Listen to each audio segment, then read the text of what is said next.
I'm J.R. Jameson. I'm the co-founder of the National Facing Project. The project tonight is Facing Teaching. Teaching has been, the schools in particular, has been in the news lately in Muncie. And we just felt like this was a great time to celebrate the educators who often aren't part of those stories that are in the newspapers, to give them a voice, to talk about their highs, their lows, things that they celebrate, and hopefully get people excited about teaching and celebrating the life of educators. So I started the tape and began giving instructions while the introduction played in the background. But this time was different. I looked behind me and saw that what was playing on the TV was not Forensic Files, but a video of me singing a song years ago. And after a few minutes, I stood up with my face bright red and not yet sure how to face my class. A boy then got up out of his chair and hugged me and said, "I so needed that today." I went to lunch with a group of teachers during a teacher in-service training. At the restaurant, a parent started chiding and complaining to the teachers about how Southside was a rebel school, no place for Panthers. There was tension. At the beginning of the program, when we were all behind the curtain and they asked people to stand up who were involved with teaching, everyone who spoke, everyone who read was involved some way or another with schools and children and teaching.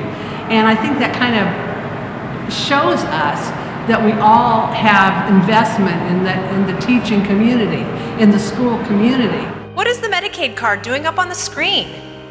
In that moment, I realized we came from different worlds. The emblem of the state Indiana flag is on Medicaid cards. The state flag lesson became much more than learning about states. I learned that these kids did not know anyone in their neighborhood or home life who did not have a Medicaid card. My kids taught me that teachers are different from other adults in their life. Teachers have insurance. Teachers are clean. Teachers have money. We have such different perspectives, me and my kids. That's one of my main jobs, bridging the gap. Parents, guardians, families, and students need to know that we're all in this together. It was a dark time and a dark life. I'm sure they knew things were not the best for me.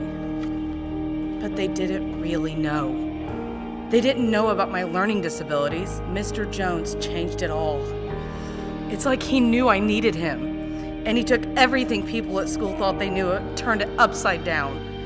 I made it as a homeless child of addiction to graduate college with multiple degrees and continue to have a passion for education and learning.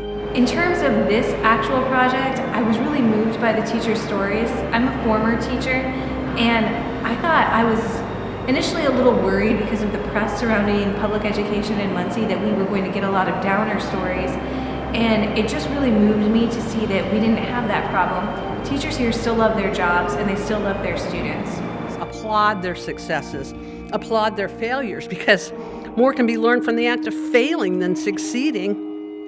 And then they stop thinking they have to be perfect every time. The state might not look at each of my students as an artist, but to me, they are each a unique work of art.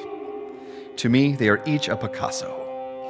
Each of you is a knight or princess who will become the lightning and lightning for all the lives before me. Thank you.